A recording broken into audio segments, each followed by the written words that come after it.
आप सभी गुरु भाई बहनों को मेरा प्रणाम। मैं शिव शिष्या गंगा जी। गुरु भाई बहन, आज हम बहुत ही सुंदर शिव गुरु महादेव का चर्चा कथा लेकर के आई हूँ। अगर आपको कथा अच्छा लगे, पसंद आए तो मेरे वीडियो को लाइक शेयर, चैनल को सब्सक्राइब अवश्य करिएगा।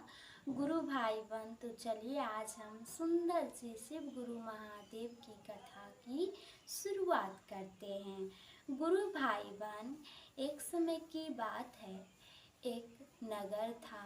उस नगर में बहुत ही बड़ा कंजूस सेठ रहता था और उसकी एक सेठानी भी थी, यानी उसकी पत्नी थी।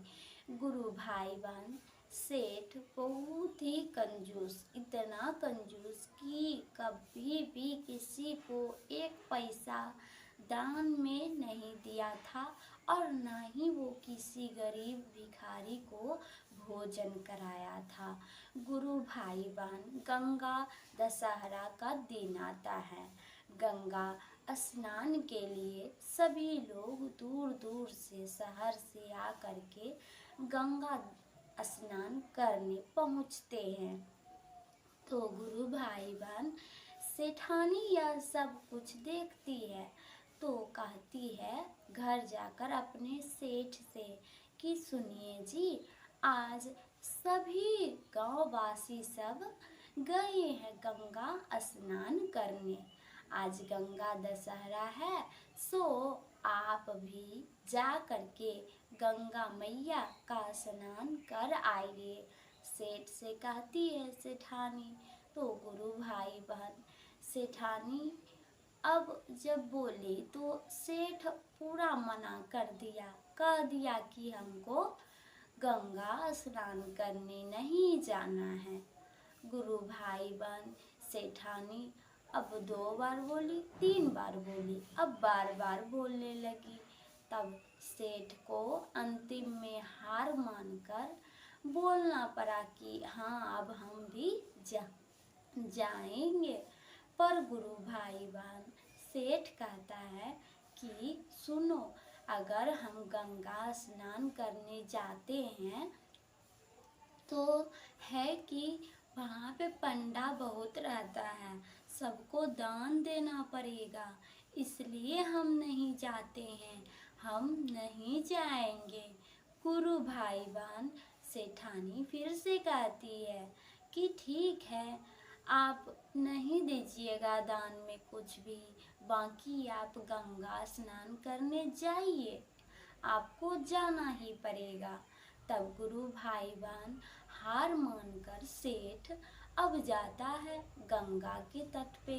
जब वो पहुंचता है तो देखता है कि बहुत सारा पंडित है। नदी पे, घाट पे, नहर पे, पोखर पे, जहाँ जहाँ वो जाता है तहाँ तहाँ उसको पंडा मिलता है। गुरु भाई बहन सबको सोचता है कि कहीं भी जगह खाली न है, हम नहाए कहाँ, जहाँ जाते हैं वहीं पंडा। अब उस सबको तो हमको रुपया कुछ भी तो दान करना ही पड़ेगा ना, इसलिए हम यहाँ नहीं नहाएंगे। गुरु भाई बहन ऐसे ही वो इस तट पे तो कभी उस तट पे, कभी उस नदी पे, कभी घाटी पे, कभी पोखर में जाते जाते वो बहुत परेशान हो जाता है। अंतिम में हार उड़ के गुरु भाई बहन वो शमशान घाट पहुंच जाता है। शमशान घाट में पहुंचकर वो देखता है कि यहाँ पर कोई पंडा नहीं है, ये तो सुनसान जगह है। गुरु भाई बहन अब वो सेठ बहुत खुश होता है और साथ ही वहाँ पर गुरु भाई बहन पंडा तो नहीं था, बाकी शमशान घाट में शिव गुरु महादेव का वास था। गुरु भाई बहन महादेव जब वो कंजूस सेठ को देखते हैं तो मन ही मन मुस्कुराते हैं। अब वो कंजूस सेठ बहुत खुशी पूर्वक अब गंगा में प्रवेश करता है और वो नहा के फिर से बाहर आता है। साक्षात महादेव गुरु भाई बहन पंडा का रूप बना करके अब उस सेठ के सामने आ जाता है। गुरु भाई बहन जब सेठ यह देखता है तो फिर आश्चर्य में पड़ जाता है और वो सेठ कहता है कि हे पंडित जी, आप यहाँ कैसे? हम जब यहाँ पे आए नहाने तो यहाँ कोई नहीं था और आप यहाँ अचानक से कैसे आ गए? तभी गुरु भाई बहन महादेव मुस्कुराते हैं और कहते हैं कि सेठ जी, आप बेकार में आश्चर्यचकित हो रहे हैं। असल में हम ही एक केवल यहाँ पंडित हैं जो कि सबका काटते हैं, चंदा लेते हैं। जो भी यहाँ नहाने आता है सबका हम ही रुपया लेते हैं। जो दान पुण्य होता है ना वो हम ही लेते हैं। सो आप नहा लिए, अब हमें कुछ दान दे दीजिए। गुरु भाई बहन अब वो कहता है कि कितना दान लेंगे? महादेव मुस्कुराते हैं, कहते हैं जो तुम दान दे दो वो हम ले लेंगे खुशी से। तभी गुरु भाई बहन को सेठ कहता है कि ऐसी बात है तो 1 ही पैसा हम दान में देंगे आपको। गुरु भाई बहन अब क्या होता है कि महादेव मुस्कुरा कर कहते हैं कि आप 1 ही पैसा देंगे तो 1 ही पैसा आप दान दे दीजिए। गुरु भाई बहन जब कहते हैं ये महादेव तो सेठ कहता है कि पंडित जी, ऐसा बात है कि 1 भी पैसा मेरे पास नहीं है, सो ये उधार ही रहने दीजिए। 1 पैसा आप अपने पास उधार ही रहने दीजिए मेरा, सो कभी भी हम आपको वापस कर देंगे। गुरु भाई बहन महादेव कहते हैं कि ठीक है। फिर गुरु भाई बहन फिर वो सेठ नहा कर घर चला जाता है और उधर महादेव उसके दूसरे दिन उसके घर पहुंचते हैं सेठ का। तो जब महादेव उसके घर पहुंचते हैं गुरु भाई बहन तब उसका दरवाज़ा खटखटाते हैं सेठ का। तो घर से उसकी सेठानी बाहर आती है और कहती है कि क्या हुआ, आप कौन, किस लिए आए मेरे दर?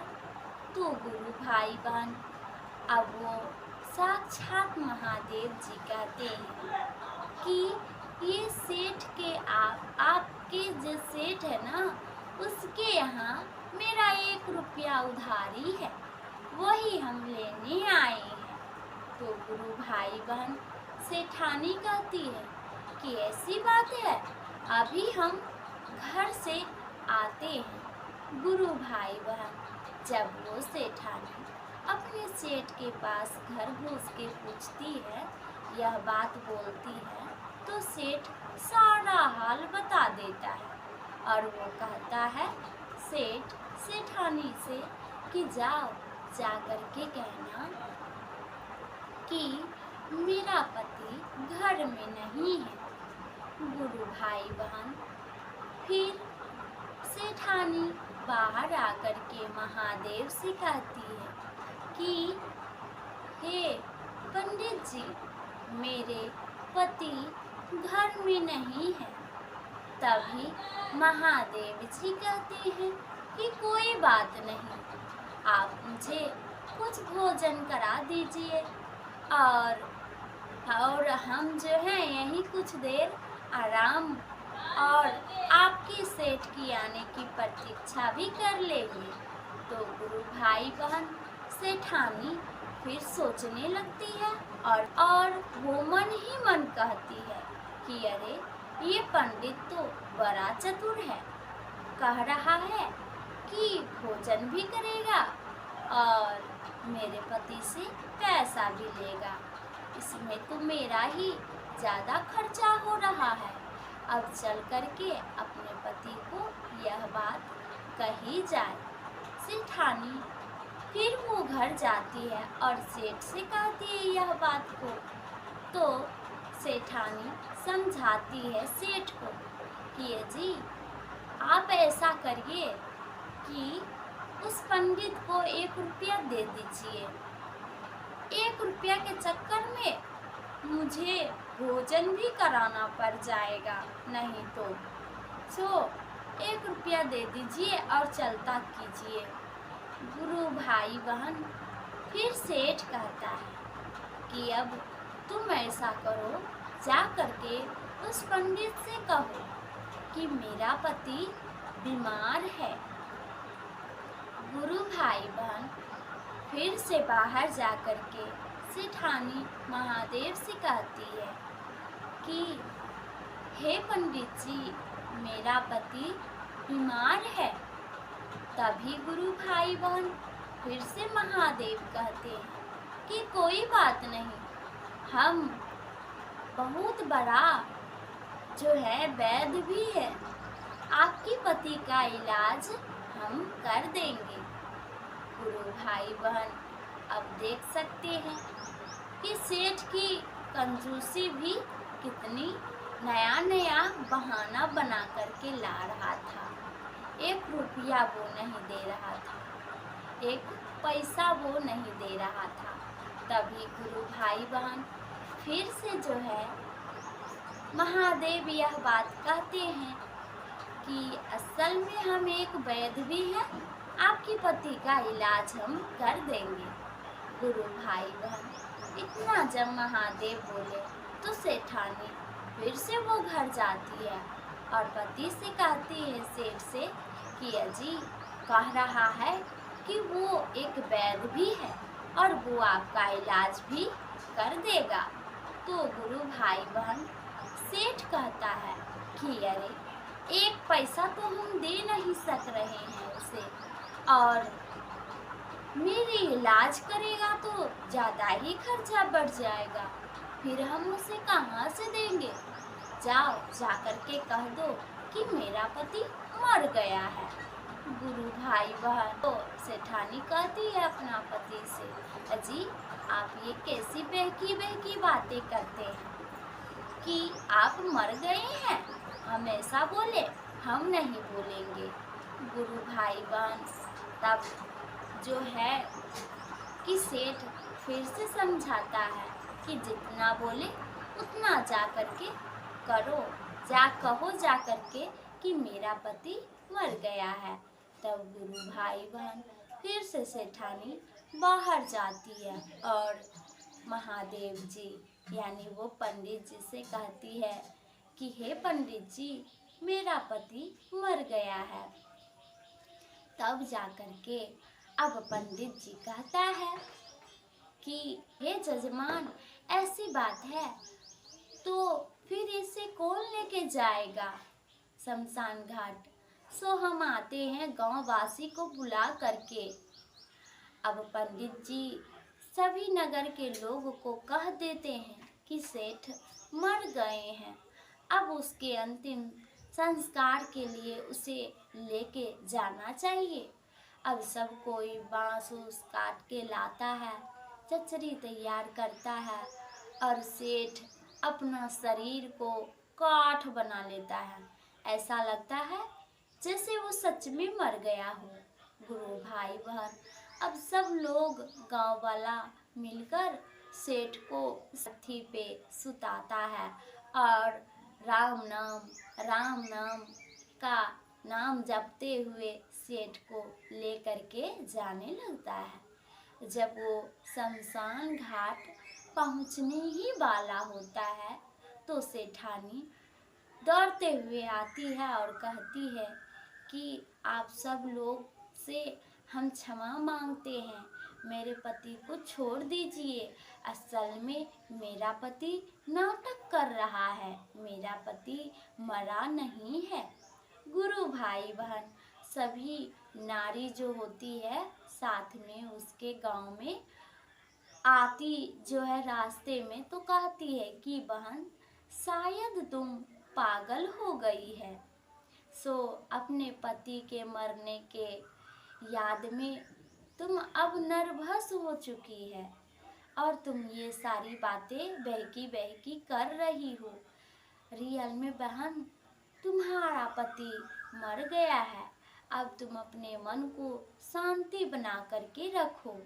गुरु भाई बहन सभी लोग उसे समझाते हैं और फिर बेचारी रो रो करके बुरा हाल अपना बना लेती है और यह भी बात कहती है अपना पति से कि अजी आप उठ जाइए, आप नहीं मरे हैं, सबको कहिए। पर वो सेठ तो बड़ा कंजूस था। गुरु भाई बहन वो एक पैसा दान ना देने के लिए ऐसी नाटक रच रहा था, वो नहीं उठा। गुरु भाई बहन फिर क्या हुआ कि महादेव जी सब लोगों के साथ शमशान घाट पहुंच गए और सब लोग उसे सुला दिए और वहां से चले गए। गुरु भाई बहन वो महादेव जी पंडित के रूप में जो थे, कहते हैं कि तुम्हारी यह कंजूसी तो बहुत ही हट वाली है। सो हे सेठ, तुम अब चाहो तो उठ सकते हो, क्योंकि तुम्हें अब हम आग में डालने वाले हैं। तो गुरु भाई बहन सेठ यह सब कुछ सुन रहा था पर वो नहीं उठा। तभी महादेव अपने रूप में आए और सेठ से बोले कि हे सेठ, हम साक्षात महादेव तुम्हारी यह हट वाली कंजूसी से बहुत प्रसन्न हैं। बोलो, आंखें खोलो और बोलो कि तुम्हें क्या चाहिए। जब यह बात सेठ सुनता है तो गुरु भाई बहन सेठ आंख खोल खड़ा होकर के अब महादेव के चरण में गिर जाता है और कहता है कि हे भोलेनाथ, आपकी दर्शन पा करके हम बहुत प्रसन्न हैं। भोलेनाथ, अगर आप कुछ मुझे देना ही चाहते हैं तो मेरी एक पैसा जो है आपके यहाँ उधारी वो माफ़ कर दीजिए। सो और कुछ नहीं चाहिए मुझे। तभी गुरु भाई बहन महादेव कहते हैं कि तथास्तु, हम तुम्हारी वो एक पैसा माफ़ करते हैं। तो गुरु भाई बहन सेठ अब कहता है कि हे भोलेनाथ, आज से हम मन तन लगा करके सभी की मदद करेंगे और अच्छा कर्म करेंगे। मुझे यह कंजूसी के लिए आप क्षमा कर दीजिए।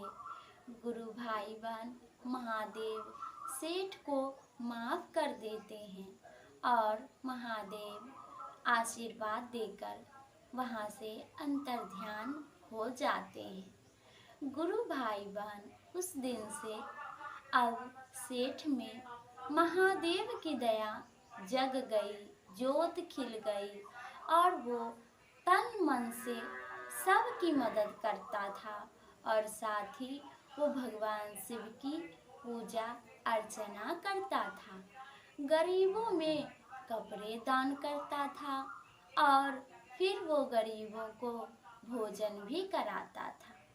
इस प्रकार सेठ और सिठानी दोनों खुशीपूर्वक जीवन व्यतीत करने लगे और गुरु भाई बहन हंसी खुशी भगवान शिव की चर्चा भजन करने लगे। तो प्रेम से बोलिए हर हर महादेव, जय शिव गुरु, जय महादेव, जय मैया पार्वती की जय। मैं शिव शिष्या गंगा जी आप सभी गुरु भाई बहन को प्रणाम करती हूँ। आप सभी गुरु भाई बहन को अगर मेरी यह कथा अच्छी लगे, पसंद आए तो लाइक करें, शेयर करें और कमेंट बॉक्स में हर हर महादेव अवश्य लिखिए। और हमारे चैनल पे नए हैं तो चैनल को सब्सक्राइब भी अवश्य करिएगा। जय शिव गुरु, जय महादेव, जय मैया पार्वती की जय। हर हर महादेव। ओम नमः शिवाय, ओम नमः शिवाय।